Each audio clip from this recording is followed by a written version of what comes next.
है, वहाँ मेरा कितना इंतजार हो रहा होगा। अभी उसको नहलाना है और उसको गोद में बैठाकर मस्जिद ले जाना है और शुक्राने का सदका कराना है। और तुम ये भी जानते हो कि तुम्हारी भाभी शादी के दिन पहनने के लिए स्पेशल जोड़ा बनवाया था, वो भी मेरे साथ ही है। टेलर ने टाइम पर सूट नहीं दिया, शायद तुम्हारी वजह से मैं टाइम पर पहुंच न पाऊँ। अरे हैदर भाई, नाराज क्यों हो रहे हो? मुझे एहसास है कि मेरी वजह से आपको देर हो गई है। आपके पीछे ही पीछे निकला था, लेकिन इधर देखिए। लेकिन कहा अगर मगर क्या? लेकिन इधर देखिए, रास्ते में यह राहगीर मिल गया जिसके सर और पीठ पर उसके ताकत से ज्यादा बोझ था। इनसे चला ही नहीं जा रहा था, बेचारा परेशान हो रहा था। मुझसे देखा ना गया, एक गेट ही मैंने उठा ली, पता नहीं बेचारे को कहाँ जाना है। इसी वजह से मुझे देर हो गई। हैदर भाई, मैं बहुत शर्मिंदा हूँ। रिजवान, तुमने क्या कहा? यही कि मेरी वजह से आपको देर हो गई, मैं बहुत शर्मिंदा हूँ। नहीं रिजवान, नहीं, शर्मिंदा होने की जरूरत नहीं, बल्कि तुमने खिज़राह बनकर बेलौस इंसानी खिदमत का जो मुजाहिरा किया है वो काबिल सताइश भी है और लायक तफरीद भी है।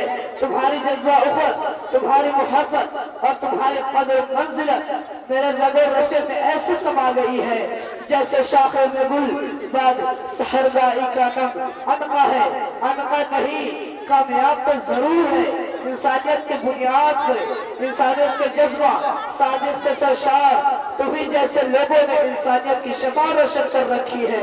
और रिजवान, ये साहब कोई अजनबी नहीं बल्कि तेरे ही खानदान का है, मेरा अजीज है। हकीकत में इनके सर और पीठ पर कपड़े और गठरियों का बोझ नहीं बल्कि जहालत का बोझ है। हैदर भाई, आप ये क्या कर रहे हैं कि इन पर जहालत का बोझ है? मैं अपने दोनों आंखों से देख रहा हूँ और ये तमाम हजरात अपनी खुली आंखों से मुशाहिदा कर रहे थे। इनके सर और पीठ पर कपड़े का गेंठली का बोझ है और आप कह रहे हैं कि जहालत का बोझ है।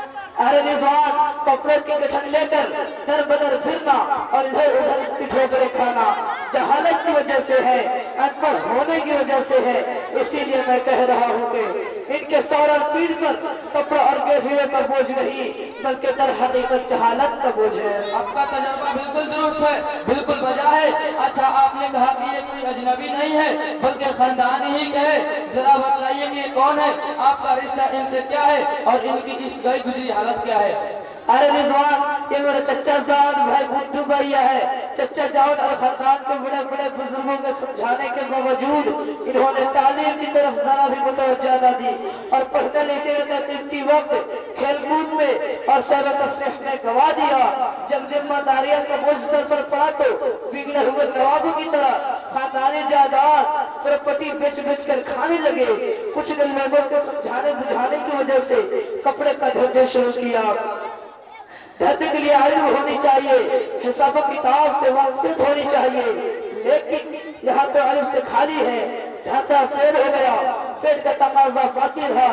आखिरकार पेट से मजबूर होकर फेरे करने लगे। रिजवान, वक्त नहीं, ससुराल में मेरा इंतजार हो रहा होगा, लेकिन आज मैं एक अहम बात बताना चाहता हूँ। देखो, बुद्धू भैया अपना गठरिया उठाकर कहीं जाना चाहते हैं। पहले तुम उनको उनकी मंजिल तक पहुंचा दो, फिर मैं अपनी आप बीती सुनाता हूँ।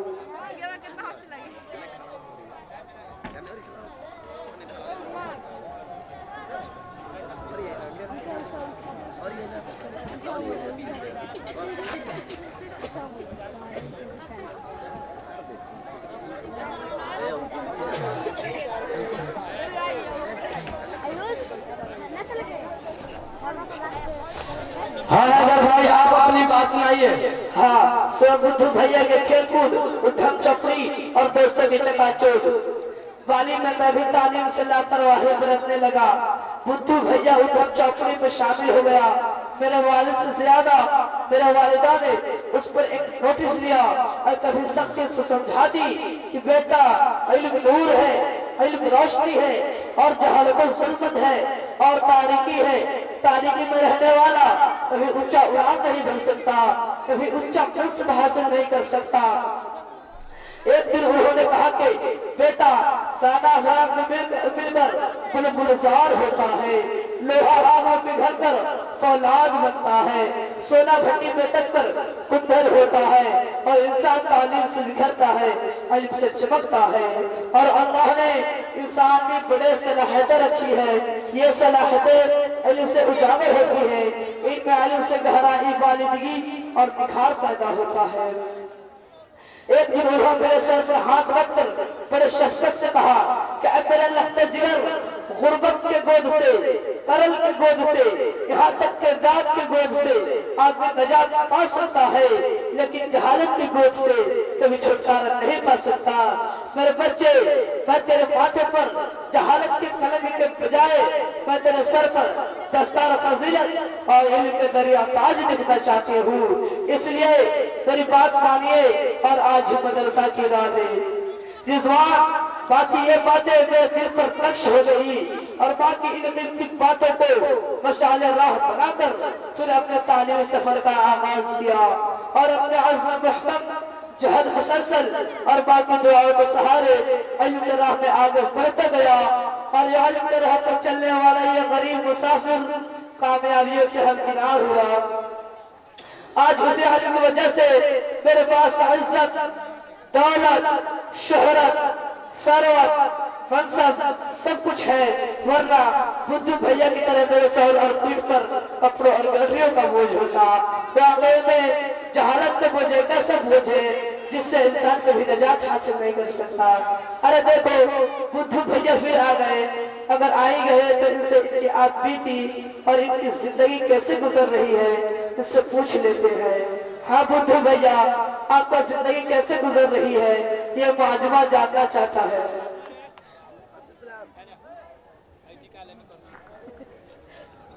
पूछा तारा तासोना कैसे बसर होती है, रात के सदके कैसा हर होती है, शहर दावत नहीं के पता नहीं हमरा जबान पर कैसे आ गई बा, घर मुख तमाशा देख बस ये समझ हमरा जिंदगी बचपन में माई बाप के दुलार और कुछ हमरे लापरवाही की वजह से एकदम कौरी के 3 बल्कि आधे के कौआ हो गए बानी। पढ़े खातिर तमाम स्थान पर रात रहने, मगर लहरिया के खेतों में बस्तुआ फेंक के मोबाइलवा में लग जाते रहने, फिर छुट्टी के टाइम घर पहुंच जाते रहने। भाई बाप का जाना करके पार के आयल बा, एक दिन 5वें दिन खत्म हो गई, जवानी आ गई, जाना तो रहा था भाई जवानी दीवाने हो गया। माए बाप तो देखत रहना लगे सही से पढ़े जात ना बा, एक शादी करा देवल जाओ। ओकरा बाद हमार शादी हो गई। अब दुनिया खूब जाना था कि शादी के बाद क्या होला।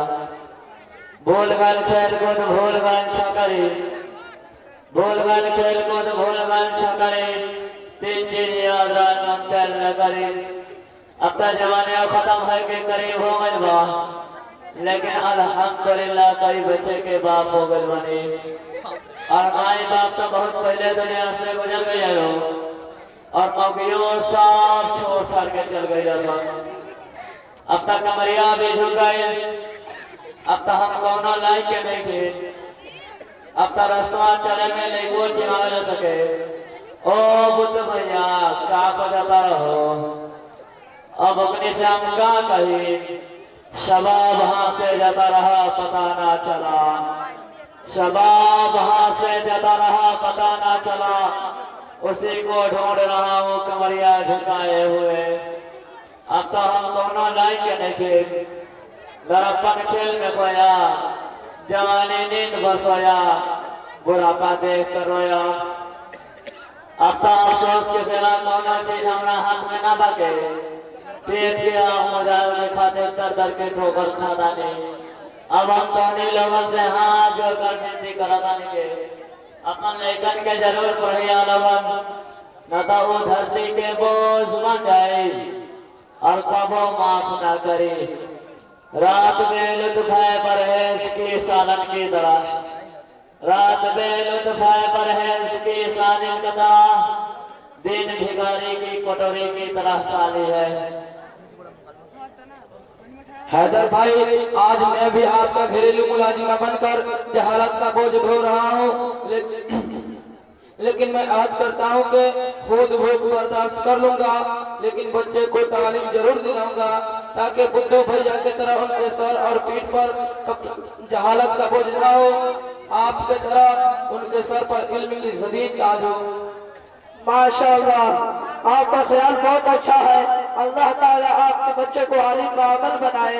रिजवान, वक्त काफी हो गया है, ससुराल में मेरे इंतजार हो रहा होगा। चलो चलते हैं, ये बैग पकड़ो और धीरे से आगे चलो, हम आ रहे हैं। अस्सलाम वालेकुम। वालेकुम अस्सलाम।